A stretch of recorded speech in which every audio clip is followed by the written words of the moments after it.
trace our roots back. We go back to 1895. My great-grandfather, who you can sort of see in this picture right here, this fellow right there, that's my great-grandfather.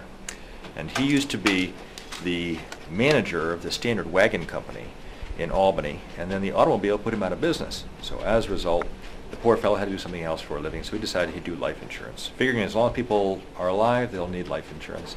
So he started to sell life insurance, and then somewhere after the turn of the century, my grandfather came into the business with him, and he wanted to insure those newfangled automobiles. So he insured automobiles. And then somewhere around 1905 or so, we insured our very first homeless shelter back in 1905. That was our, I think that was the Schenectady City Mission at the time. And then my grandfather served on their board of directors for 40 years. And then after he retired off the board, then my dad served for another 40 years after him.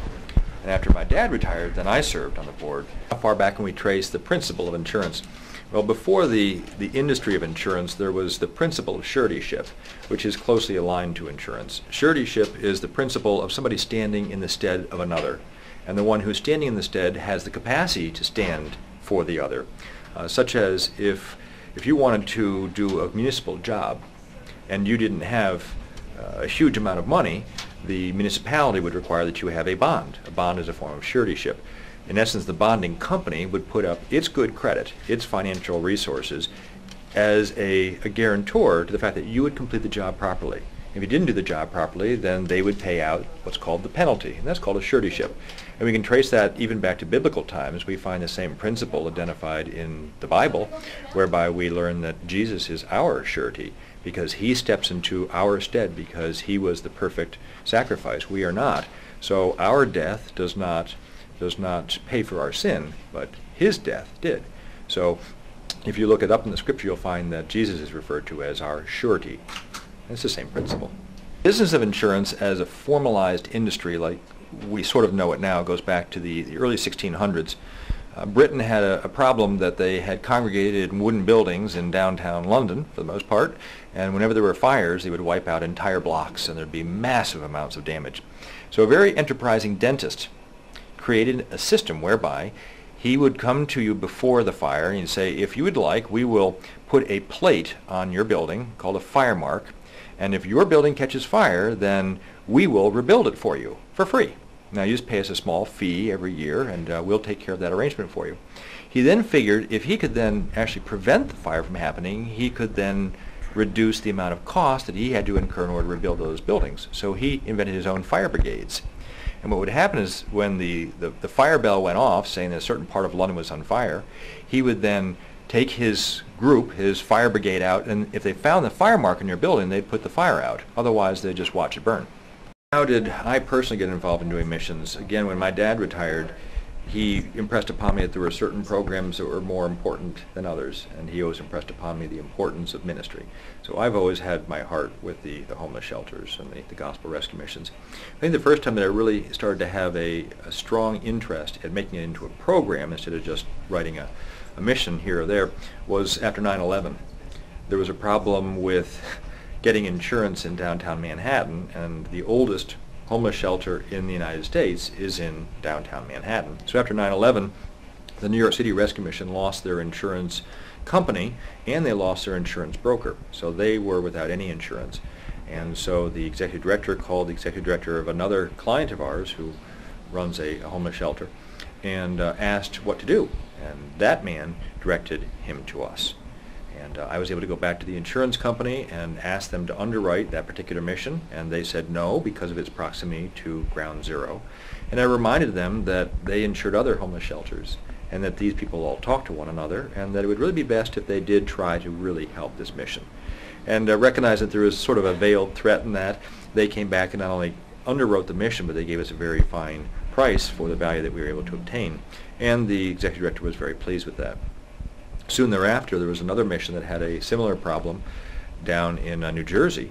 They had had a very bad loss, and the insurance company canceled them also, which insurance companies tend to do if there are bad losses. And they approached me because they were friends with the other homeless shelter's executive director, and was directed to call Brian Merriam, and I was blessed to be able to call the insurance company underwriter and have a similar discussion and ask them if they would accommodate it, and they said they would not. I reminded them of the other missions that we wrote with that insurance company, and they then changed their tune, and they came back and not only gave a binder for us, but they came in at a lower premium than the mission had been paying before. So in that situation, then we had a couple really good success stories, and so at that point in time I tried to elevate the idea of going to the association itself and saying, if we could have this kind of success with just a couple missions, think of how much more success we might have if we were to approach the entire association as a whole. The endorsement came about. Well, we recognized that if we could band together the various homeless shelters and approach an insurance company predominantly, that they would be inclined to give us better pricing, better coverage, and more liberal underwriting. And that's really important with homeless shelters, because a lot of homeless shelters have nuances that make them difficult to underwrite. We're working with one homeless shelter right now that has a lumber mill. Most insurance companies are not thrilled with the idea of people working around power equipment, especially if the people who are doing the work may themselves have come from somewhat difficult backgrounds. So by approaching an insurance company with as many missions as possible, it allows us to have the benefit of that clout. Not only do we have the expertise to understand the underwriting that's involved, but we're working with the same underwriter who has worked now with a great many homeless shelters, and he has a much better understanding of what's involved, where the pros and the cons may be for any particular part of a ministry. So when I approached the executive director for the Association of Gospel Rescue Missions, that was pretty much my argument, was that the more expertise we have, the more clout we have, the more missions we have, the better everyone's benefit would be in that capacity. So we put together a presentation. I then went to visit Great American Insurance Company in Chicago, and I explained to them what we were looking to do and what the homeless shelters were all about, and they very much were anxious to do this because they do like working with homeless shelters. So it was just a natural marriage. The question is there any sense of urgency, or can I just get around to looking at my insurance when the time is right? I have yet to meet any mission employees, any staff, who are ever sitting around looking for something to do. There is never a good time. I recognize that most missions are in a higher gear around Thanksgiving and Christmas time, since the bulk of their services and revenue tends to happen around those holidays. But I think that the greater concern is, when is the loss going to happen? When will there be a fire? When will there be a collision or an allegation of a wrongful act? When will those things happen? We never know. We live in a fallen world. We live in a world that is in many ways in disrepair. So that being the case, when will you have a loss? And that's the wrong time to find that you have the wrong insurance program. It's very likely that that fire is only days away from happening. And when it does, it'll probably be at the most inconvenient time possible. That's the wrong time to find out that your insurance policy doesn't have the right coverage. So it's our job to look at every risk that approaches us as an opportunity to correct a problem, to correct a deficiency perhaps. And we find a lot of problems and deficiencies in our competitors' policies. The reality is, a lot of these policies are written by people that have never insured a homeless shelter before. They don't really know exactly how to orchestrate it. And even when they think they do, their insurance company may misclassify it. And most insurance companies will pay the claim, even if it's misclassified, but then they will very promptly cancel the account. We've seen that happen a lot. There was one mission I read about some time back that had a very substantial fire. Soon after the company paid the check for the fire loss, they then canceled the policy.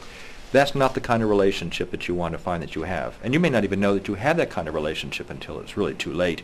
It's much better, in our estimation, to band together with all the various homeless shelters that are part of the association and use our clout, our collective buying clout, in order to come together with the right insurance company, with a broker who understands the risk, and write it together as quickly as we can. How accessible are we? We're not right across the street from every other mission. So, to tell you the story very quickly, we had a mission one time that called me from the dealership. They were waiting to get their ID card in order to register the car, but he'd forgotten to call my staff. So he called me on cell. I was at a mission meeting in Schroon Lake, New York. He was in Albuquerque. I said, no problem, give me the vehicle ID number. I then put him on hold. I called my staff, said send an ID card out by fax. He had it while sitting at the dealership. One of the most important thing is that we had the opportunity to start the process together. Let us demonstrate to you the value that we have offered. Not only do we have very good risk management underwriting, but we also offer webinars and seminars. We speak at the National Convention. It's our desire to educate sufficiently that we really are in partnership.